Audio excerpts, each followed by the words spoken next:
한국 기독교의 보수와 진보의 역사에 대해서 말씀을 드리려고 합니다. 한국 기독교는 지금 사실 많이 보수화가 되어 있는 상태입니다.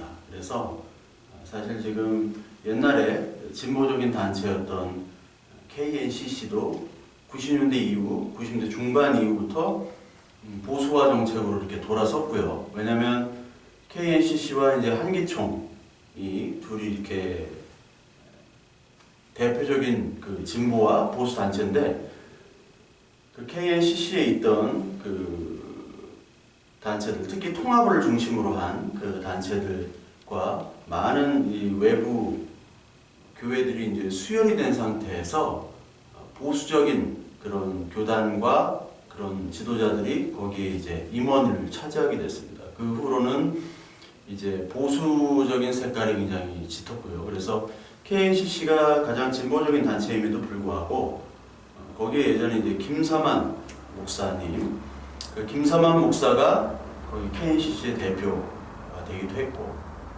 김사만 목사 딱 볼 때는 KNCC 소속이 아니잖아요. 딱 볼 때는. 근데 그런 분들이 이제 대표적인 임원을 그쪽에서 이제 맡게 됐죠. 그것처럼 이 한국 기독교는 이제 보수적인 성향이 굉장히 짙습니다. 그리고 거기에 반공이라는 게 같이 들어가죠. 그래서 한국 기독교는 보수와 반공, 요걸로 대변이 됩니다. 뭐 촛불 집회, 그리고 촛불 반대 집회, 태극기 집회 이런 것들을 보면은 얼마나 이 기독교 그리고 큰 대형 교회 보수 교회들이 거기에 참여하는지를 여러분들이 잘 알겠죠. 그래서 왜 우리의 이 한국 기독교는 왜 보수와 진보로 이렇게 나누게 되었느냐, 그것에 대해서 우리가 좀 살펴볼 필요가 있다.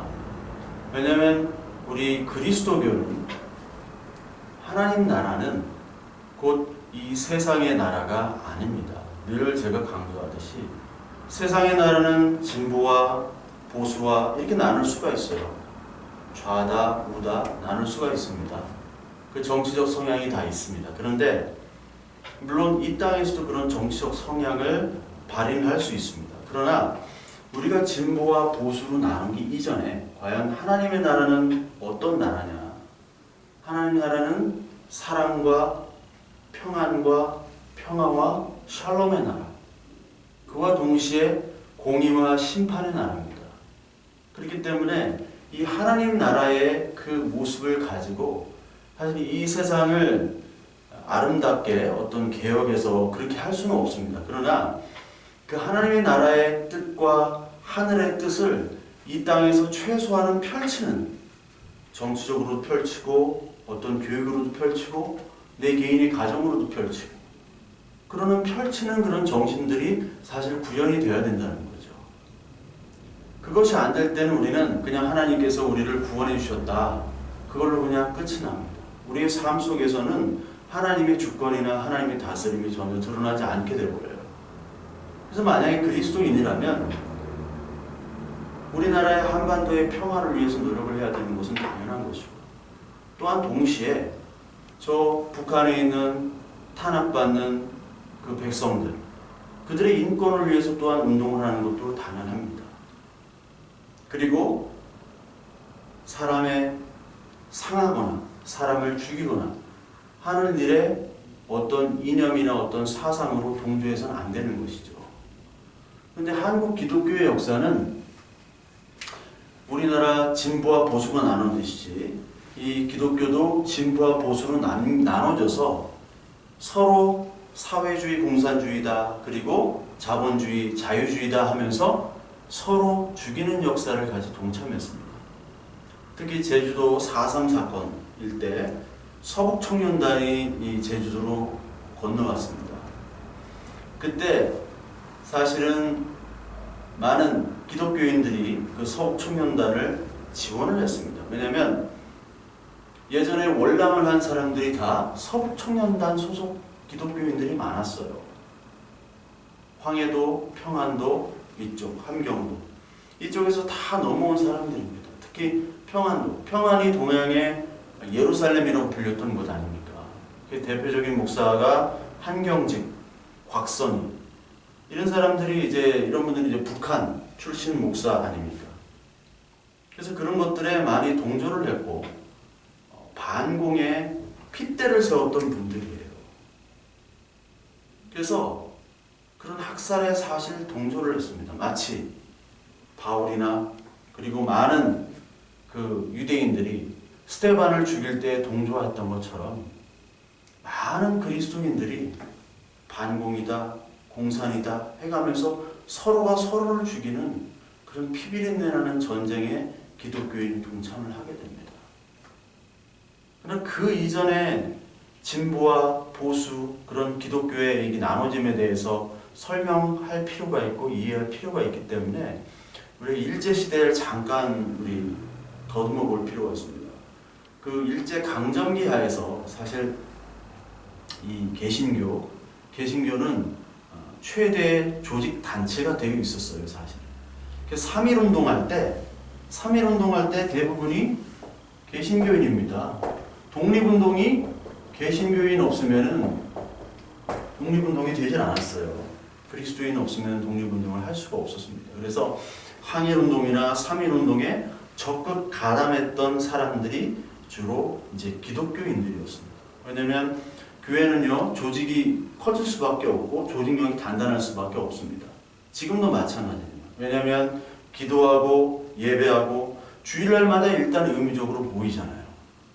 그거 자체가 주일날 예배도 드리면서 거기서 종교뿐 아니라 거기서 민족운동과 그 항일운동에 대해서 회의를 했었단 말이에요. 그때 주일날. 그랬던 이제 그 공동체, 가장 최대의 공동체가 바로 교회였습니다. 그런데 이 3.1운동이 사실은 실패를 하게 되죠. 이게 실패하게 됩니다. 우리가 뭐 열심히 했지만 이게 무력으로 되질 않거든요. 그냥 평화롭게 해서는 안 되거든요. 그래서 이것이 사실 실패를 했고 그 후에 물론 일본이 이제 문화운동, 문화 쪽으로 방향을 틀지만 이 사람들이 이제 우리 한국 사람들은 만주 쪽으로 가서 이제 항일운동을 시작하게 됩니다. 그러니까 무장 항일 투쟁을 시작하게 되는 것이죠. 그런데 요 전에 3.1운동 전에 우리나라가 1907년도 기독교 역사에서 1907년도가 굉장히 중요한데 평양 장대연교회에서 평양 대부흥운동이 시작이 됩니다. 그때 길선주 장로를 중심으로 해가지고 평양 대부흥운동이 나오죠. 그래서 저도 뭐 여러분들 많은 분들이 아실 겁니다. 기독교 역사, 한국 기독교 역사에서 평양 대부흥운동 할 때 그 길선주 장로의 회개로부터 시작했던 그 평양 대부흥운동. 그래서 이 대부흥운동이 기독교 역사상으로는 가장 큰 어떤 획을 그었던 운동이에요. 근데 반대로 이 평양 대부흥운동을 통해서 항일 독립운동을 했던 이 기독교 단체가 항일운동이 아니라 개인 영혼 구원에 집중하게 됩니다. 중심이 되어버려요. 그러니까 어떤 항일운동, 민족 독립운동은 점점 사그라지고 개인 영혼 구원운동으로 올라가게 돼요. 사실 여기에는 뭐 여러 가지 요소도 있지만 그 중에 한 요소는 바로 미국인 선교사들의 역할도 굉장히 큽니다. 미국인 선교사들의 역할. 왜냐하면 미국에 이제 선교사들이 온 지가 이제 한 30년 뭐 정도가 이제 돼 가니까 1907년도 때 30년 정도가 돼 갔는데 그때 일제 시대 아니었습니까? 일제 강점기. 뭐 1905년부터 일사늑약부터 일본이 우리나라를 지배했으니까요. 근데 그때 미국의 선교사 그리고 또 여러 나라, 캐나다, 호주 이런 나라에 이제 선교사들이 있는데 이미 1901년도에 미국, 호주, 캐나다 이렇게 장로, 목사들이 이제 모였어요. 그때 29명이 모였다고 해요. 29명이 모여가지고 결의를 했어요. 이게 뭐냐면 이 한국에 대한 일본의 지배 이런 것들에 대해서 그리고 다른 나라가 만약에 지배할 때 그때는 서로 이제 조선을 먹으려고 할 때니까 그거에 대해서 정치적인 것과 신앙적인 것과 분리를 하자. 그래서 정치적인 불간섭에 대해서 서로 결론을 냈어요. 그래서 결의를 했습니다. 그 후에 1904년도에 이제 카스라 테프트 미략이 있습니다. 카스라 테프트 미략이 있는데 이거는 이제 외무부 장관끼리 만난 거예요. 미국의 외무부 장관, 일본의 외무부 장관. 그래서 카스라 테프트 미략인데 이건 뭐냐면 일본은 한국에 대한 권한 그리고 미국은 필리핀에 대한 권한을 서로 인정하는 겁니다. 그래서 서로 불간섭하기로 합의를 본 거예요. 그리고 카스라 테프트 미략. 그 다음에 이제 1905년도에 밀사늑약을 하게 되는데, 그러니까 우리나라가 그때 고종이나 많은 사람들이 미국을 믿었다고요. 미국을. 근데 이 미국은 뒤통수를 쳤죠. 일본에게 주는 걸로 하고 우리는 필리핀을 먹겠다. 필리핀에 대해서 일본이 상관하지 말아라. 그래서 뭐 해외로 그 이준 열사를 파견하고 이런 것 때문에 이제 이런 것들을 이제 항의를 하려고. 그러나 우리나라는 아무런 힘도 없었어요. 그래서 거기 항의를 할 수도 없었고 그 안에 들어갈 수도 없었고. 그러니까 우리나라 자체가 나라로 인정되지 않는 거죠. 열강이 볼 땐 이건 나라도 아니고 뭐 오합지졸이 모인 그냥 어떠한 우리들이 아무렇게나 해도 될 그런 미개한 어떤 종족들이 모인 하나의 땅덩어리였던 거예요. 그러니까 카스라 테프트 미략 후에 이제 1905년도에 이제 우리나라가 일본에게 들어갑니다. 물론 1910년에 들어간 공식적으로 들어가지만 5년부터 이제 지배를 받게 돼요. 근데 그 후에 이제 미국 선교사, 캐나다, 호주 선교사들이 사실은 이 선교사들은 일본도 어떻게 할 수가 없군요. 일본 정부가 치외법권을 사실 가지고 있어요. 왜냐하면 그 서구 열강의 국가 시민이기 때문에. 근데 이 사람들이 교육, 문화 그리고 독립운동에도 관여를 할 수 있거든요. 그렇죠. 그러니까 하나님의 나라로 볼 때는 일본이 이 한국을 침략을 해가지고 불법적으로 침략해서 그리고 모든 우리의 주권을 강탈한다는 것은 이건 하나님의 나라 그리고 사랑과 공의에 위배되는 거기 때문에 거기에 항의하는 선교사들이 분명히 있을 거라고요. 근데 그렇기 때문에 이러한 카스라 테프트 미략을 가지고 일본이 계속해서 미국을 압박을 했죠. 그래서 미국도 이런 선교사들을 불러다가 너희들 독립운동을 하지 마. 전도하고 선교만 해. 그리고 예배만 드려. 문화 이렇게 가르치고 그렇게 해. 그런 식으로 이렇게 선교사들을 계속해서 교육을 시키기도 했어요. 이 미국 정부나 캐나다, 호주 정부에서요. 그러니까 어떤 선교사들은 일본이 한국을 먹었고 한국을 지배하는 것이 한국 문명화에 도움이 되고 또 선교에도 도움이 된다고 하는 측면들을 많이 강조한 선교사들도 있었습니다. 그러니까 거기에 교육을 받은 사람들은 어떻게 되냐면 일본에 대한 적대감이 아니라 일본의 지배로 말미암아 그냥 우리 하나님 나라 이 그리스도인 그리고 선교 전도가 또 잘 되는 방편이다 라고 생각하는 사람들이 점점 늘어나기 시작했어요. 그래서 기독교인들 뭐 김알란이라든지 뭐 여러 명이 있죠. 그 사람들이 다 친일파 아닙니까? 친일파 기독교인. 그래서 많은 독립운동가나 또 여기에 반대하는 기독교인들이 이제 공산주의나 사회주의 계열로 이동하기 시작했던 게 1920년대, 특히 이제 1925년도 이후에는 본격적으로 그것들이 이제 벌어지게 돼요.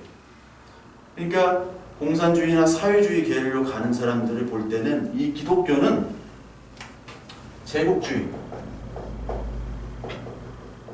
일본, 미국의 이제 패권주의에 수족이 되는 거죠.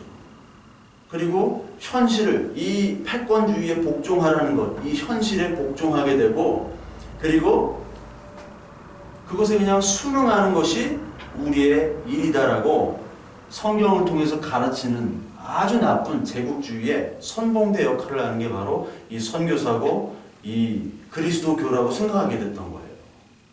그러니까 특히 이제 마르크스주의에서는 이런 것도 이제 미신이 되고, 그렇죠? 그리고 이 현실을 부인하고 내세를 너무나 강조하기 때문에 거기다가 이 한국에 볼 때는 독립정신을 훼손하는 그런 모습이 돼버리니까 이 공산 사회주의로 대거 넘어가게 됩니다. 그래서 일제와 이 기독교인들의 결탁에 대해서 굉장히 반발을 하고 비판을 합니다. 특히 1925년도 그 길림성에서 어떤 사건이 벌어졌냐면 길림성 선교사가 있었는데 윤하경과 김희주라는 그 선교사가 일본의 밀정이라는 제목으로 공산당에 의해서 살해가 됩니다. 1925년도에 김희주, 윤하경 요 두 선교사, 그리고 32년도에는 김영진 목사라고 역시 그 길림 쪽에서 했던 그 사람이 이제 공산당에 의해서 살해가 되는 사건이 벌어집니다. 그래서 이제 기독교에서 진보와 보수가 이제 확연하게 나타나게 되는 거죠. 그리고 또한 진보 보수가 확연하게 나타나는 것이 교리적으로도 진보 보수가 이때 나타나기 시작해요. 1920년대. 여러분 1920년대에 미국을 보면요. 1920년대 하면은 가장 미국에서 유명한 사람이 알 카포네입니다. 1920년대 알 카포네. 뭐 영화로 나오고 이때 금주법이 시행이 돼요. 금주법. 그래서 술을 만들거나 팔제를 못하는 나라가 되어버립니다. 미국이. 1920년대에. 1920년대가 가장 미국이 극단적 보수주의로 치닫을 때예요. 그때가 미국의 가장 보수적일 때. 그래서 1920년대 알카포네 그리고 요 때가 하여튼 미국에서는 가장 그 보수와 진보가 싸웠을 때, 그리고 공산주의와 배격, 공산주의를 경계하는 이런 시대가 바로 1920년대인데, 요때 그 미국으로 유학 간 분들이 있습니다. 20년대, 30년대. 그게 대표적으로 장공 김재준 목사와 박형용 목사 같은 이제 장로교인데, 김재준 하면 이제 저기 기장 측 한신대학교입니다. 한국신학교. 그리고 박형용은 총신 합동 측. 제가 나온 총신대학원 요 측이에요. 그러니까 총신대학원 저도 수업을 듣는데 박형용 그냥 뭐 박형용 박윤선, 물론 이제 박윤선 목사는 이제 합신으로 이제 80년대 초반에 이렇게 나눠져서 갔지만 박형용 박윤선으로 돼 있어요. 그러니까 이 총신에는 칼빈, 뭐 조나단 에드워드, 존 오웬, 뭐 로이드 존스 뭐 이렇게 하다가 이제 박형용 또 이제 박윤선 이렇게 나가요. 근데 여기 김재준 여기는 이제 신학적으로 이제 진보죠. 그러니까 1920, 30년대 같이 미국에서 배웠어요. 미국의 이제 뉴욕의 유니온 신학교 같은 데는 이제 전형적인 이제 김재준 요쪽 파고요. 그리고 요 박형용 박사 이 목사는 그레이션 메이천이라는 사람이 있어요. 그레이션 메이천. 미국 보수주의의 어떤 대부라고 보이는 그 분인데, 저도 뭐 옛날에 수업 시간에 하도 그레이션 메이천 얘기해가지고 그 메이천 책들을 또 많이 꼭 읽기도 했습니다. 예. 근본주의 보수신학 해가지고 요게 같이 이제 갈라져요. 요게. 그래서 기장 측과 그냥 장로교 측으로 갈라집니다. 이 장로교는 또 59년도에 또 갈라집니다. 합동과 통합으로 갈라져요. 근데 요 김재준 요때 갈라지는 때는 이제 1953년도에 갈라집니다. 그리고 앞에 또 52년도에는 고신 측 고려파가 갈라져요. 이거는 나중에 이제 설명을 드릴게요. 나중에 이제 설명을 기독교 특히 장로교 분열사 해가지고 고신 측에 갈라질 때는 이제 뭐죠 신사 참배 문제로 이제 고려파는 이제 나오게 되고, 이건 진주 성남교에서 이제 했던 거고, 요 1959년도에는 대전 중앙교회에서 했다가 막 총대들이 막 위로 올라가고 또 그 승동교회라고 있습니다. 인사동에. 그 승동교회에서도 막 싸우고 뭐 그런 박형룡 목사의 뭐 삼천한 사기 사건 그런 것도 있고 그래요. 근데 총수는 전혀 얘기 안 합니다. 삼천한 사기 사건. 그리고 김재준은 이제 여기서 그 장로교에서 이제 이단성으로 막 파면을 시키려고 해서 한국신학교로 이제 개명을 해가지고 그쪽으로 이제 따로 한신을 이제 만드는 거죠. 기장층. 그래서 요런 그 신학적으로도 1920년대는 진보, 보수가 나눠집니다. 그래서 1920년대부터는 이 한국 사회에 공산 사회주의와 그리고 신학적인 진보주의가 같이 지금 들어와 있는 상황이 되어버려요. 그래서 이 사회적으로도 그리고 신학적으로도 이게 나눠지게 됩니다. 특히 우리나라가 WCC, 이게 1959년도에 장로교 합동과 통합이 분열될 때가 WCC 가입 문제였는데 그게 1948년도에 이미 WCC 가입에 대해서 얘기를 하고 있었어요. 근데 WCC 가입의 문제가 뭐냐면 뭐 여러 종교를 이렇게 얘기하는 거 그거에도 뭐 좀 포섭을 하자, 포용을 하자 그런 것도 문제가 있지만 요때 가장 문제가 되는 것 중에 하나가 뭐냐면 요 전에 1948년도 요즘에 공산주의, 공산 사회주의를 WCC에서 어느 정도 인정을 하는 문제 이거를 두고도 1948년도부터 굉장히 큰 갈등이 있었다는 거예요. 그때부터. 그래서 우리나라가 지금 그 일제시대 때부터 갈등이 있었던 것이 해방 후에 이제는 좌우로 딱 나눠지게 되는 거죠. 해방 후에는 이제 우리나라가 어떤 정부를 수립해야 되는가, 자유민주주의 정부를 수립해야 되는가, 아니면 공산사회주의 정부를 수립해야 되는가에 놓고 엄청난 이념적인 갈등, 이데올로기의 갈등이 시작되고 서로 죽이고 피비린내라는 전쟁을 하게 되는 겁니다. 그 전쟁은 1950년도 6.25 한국전쟁이 아니라 이미 4.3 사건도 있었잖아요. 1948년도. 1947년, 48년, 아니 해방 후부터 이미 전쟁이었어요. 그러니까 북한에서도 자본주의와 사회주의가 있었고 한국에서도 자본주의와 사회공산주의가 같이 있었기 때문에 그 남로당 박헌영이 밑에서 남로당이었잖아요. 남조선 노동당. 북한에서도 조만식 같은 분은 어떤 사회주의 공산 계열도 있지만 이분은 그리스도인으로서 그것들을 좀 받아들인 케이스예요. 그렇기 때문에 무상 토지개혁이나 김일성 같은 그런 개혁 방식을 반대하니까 조만식은 이제 쫓겨나게 되는 거죠. 조만식도 조선민주당이라는 당을 만들어요. 예전에 이후에 조선민주당을 만들고 또 조선건국준비위원회 이런 것도 만들지만 나중엔 다 이제 제거가 돼버리는 거죠. 그래서 이 개신교 그러니까 이 그리스도교가 1920년대 30년대부터 진보와 그리고 공산 사상들을 받아들였다. 사실 우리가 그 역사적으로 볼 때 1945년 모스크바 삼상회의 때 이제 신탁 통치가 결정이 됩니다. 신탁 통치가 결정이 돼요. 이때는 사실은 다 반대했어요. 신탁 통치에. 왜 소련이 위를 갖고 미국이 밑에를 가져가지고 분할 점령을 하느냐. 요걸 가지고 다 반대를 했습니다. 근데 이제 김일성을 필두로 해가지고 위에 이제 찬성으로 돌아서는 거예요. 이 공산주의 계열이. 처음에는 김구, 이승만, 조만식 다 반대를 했습니다. 왜냐면 우리 민족이기 때문에 우리끼리 해결을 해야 되니까. 외세에 그동안 얼마나 큰 압박, 핍박과 그리고 외세의 지배를 받았기 때문에 이제 더 그것들을 이제 수용할 수 없다. 근데 북한이 먼저 치고 나왔거든요. 그러니까 그 당시 이제 한민당, 이승만은 더 이상 이걸 두고 볼 수가 없는 거예요. 그래서 남한만의 단독 정부를 미국과 같이 수립하려고 했죠. 그거를 또 김구는 반대했고. 그래서 사실 암살을 당했고요.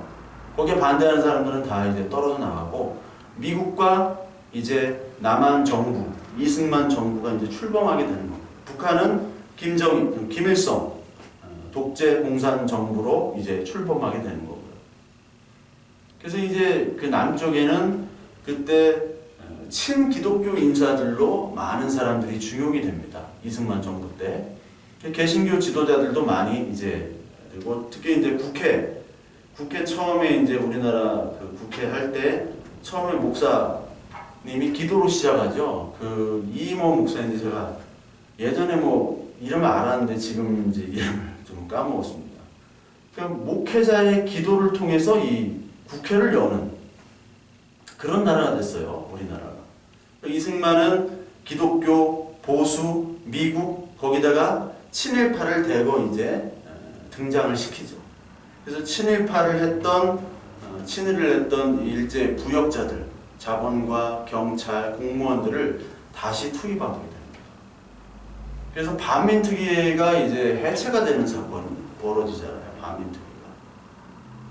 그러니까 예전에 민족 운동을 했던 많은 독립운동가들이 해방이 됐음에도 불구하고 다시 옛날 그 친일의 앞잡이를 하던 그 경찰들에게 다시 조사받고 다시 고문을 받는 그 사람들이 다시 6.25 전쟁 때 장군으로 그리고 전투에서 직접 지휘관으로 참여를 하는 거예요. 그 대표적인 케이스가 박정희,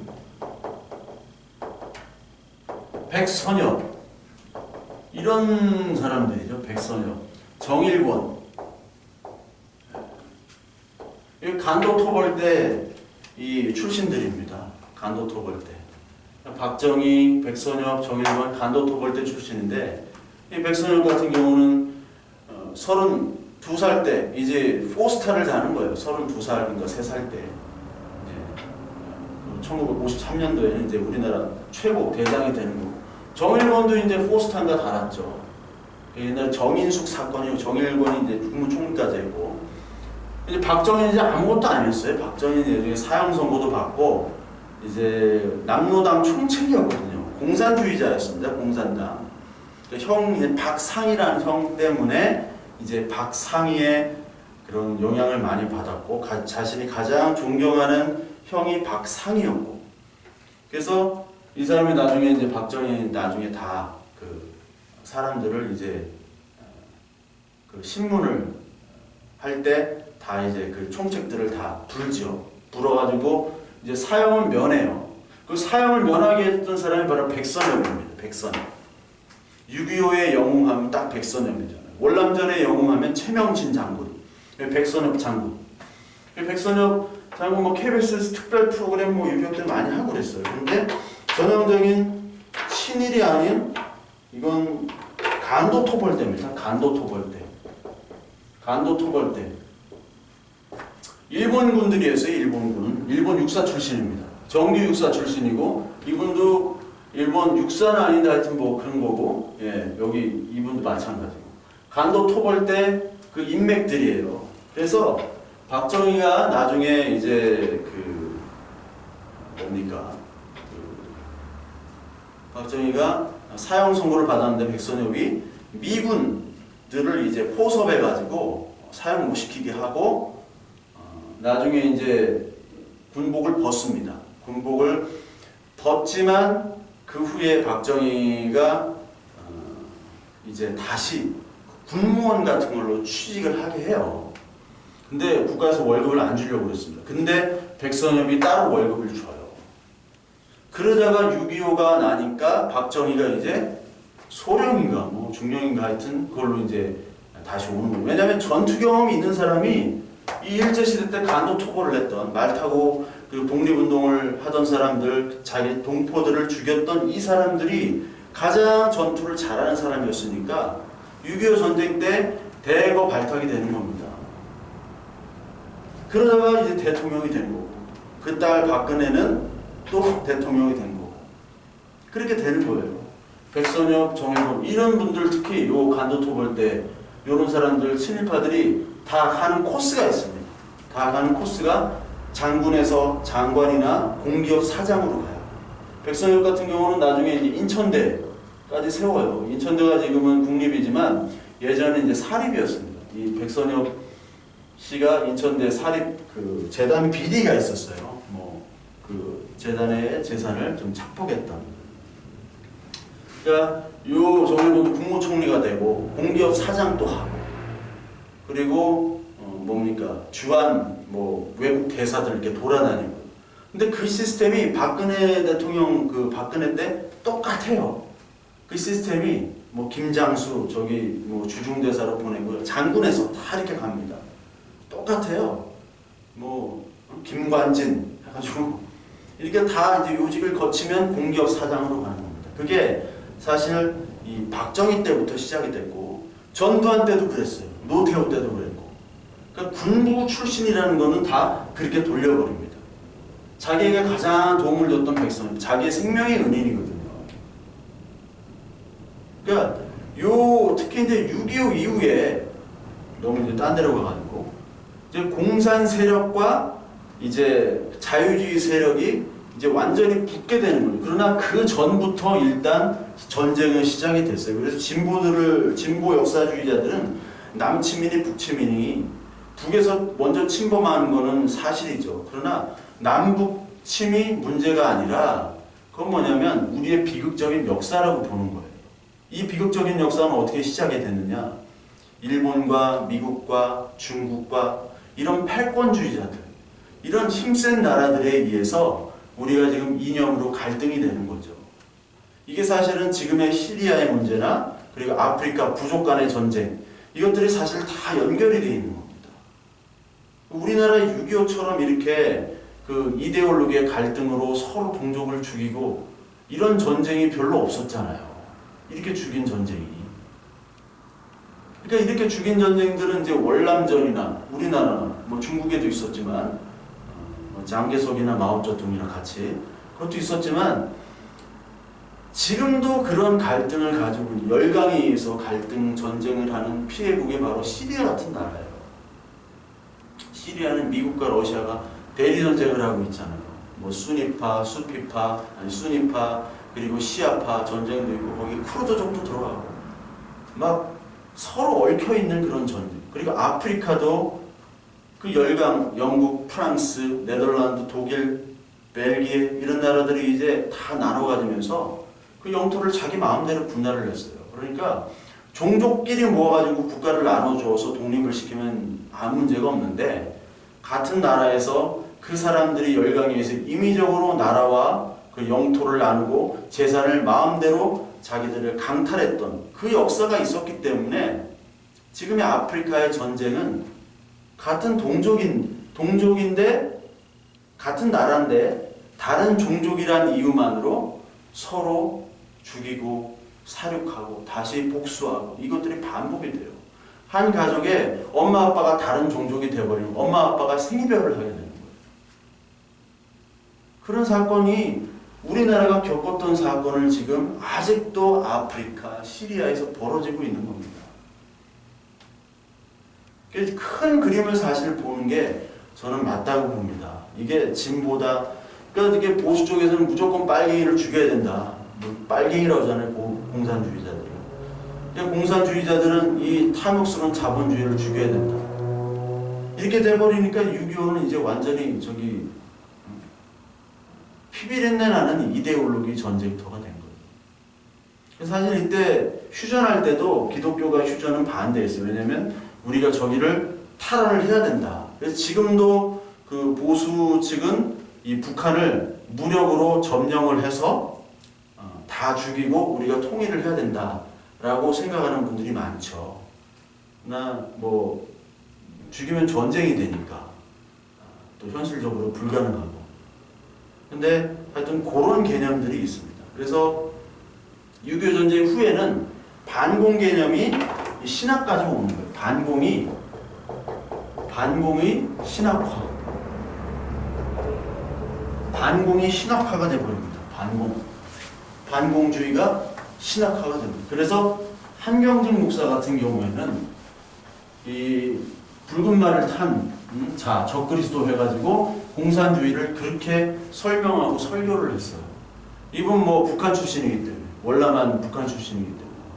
그래서 반공이 국시인 이승만, 박정희. 그래서 기독교, 이 그리스도교를 반공에 적극적으로 활용을 했던 게 바로 이승만과 박정희 정권이고, 그리고 기독교인들이, 대부분의 기독교인들, 보수 기독교인, 보수라고 불리는 분들이 박정희와 이승만 정권에서 반공을 가지고 그리고 정치적으로 많은 혜택을 누렸던 거예요.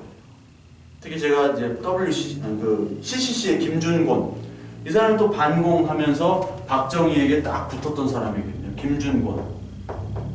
CCC에서는 김준곤 건드리면 큰일 나지만 이 CCC. 대학생들 데모하고 하니까 제가 설명을 드렸죠.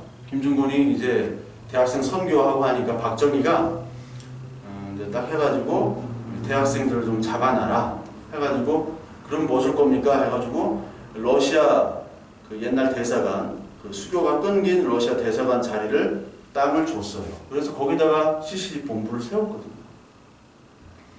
그러니까 정치와의 결탁한 이제 기독교가 생기게 되는 거예요. 이때 조찬기도회, 국가조찬기도회가 생긴 거예요. 조찬기도회. 국가조찬기도회가 65년인가 6년인가 생겼어요. 조선호텔에서 처음 시작하고. 조찬기도회. 그 지금까지 합니다. 지금까지. 계속해서 박정희를, 박정희부터 했으니까 박정희를 계속 모세와 같은 선지자로 계속 얘기하는 거예요. 기독교인도 아닌데. 지금도 그렇죠. 그러니까 이 반공이라는 것이 이제 신학화가 되고요. 이게 가장 선봉에 섰던 분들이 바로 월남 그리스도인, 월남한 그리스도인. 월남자 수가 한 120에서 140만 정도로 잡습니다. 이게 12에서 14%예요. 북한 인구. 그리스도인들의 40% 이상이 월남을 했습니다. 그때. 그러니까 성직자, 자본가들, 지주들, 이런 사람들이 다 이제 월남을 하게 됐죠. 월남을. 특히 월남한 사람들이 이제 반공의 국시를 가지고 이 나라, 이 남한에서 최선봉에 서게 됩니다. 공산주의를 반대하고, 그리고 신학이 반공신학화되고 보수, 근본주의 신학이 되는 대표적인 인물들로 이 월남한 목회자들이 이제 여기에 서게 되는 거죠. 그래서 다음 시간에 계속해서 이후에 또 어떻게 해방 후에, 그리고 한국전쟁 후에 어떻게 진보와 보수 그리스도교가 계속해서 나눠지고 어떻게 활동하는가에 대해서 계속해서 말씀을 드리도록 하겠습니다.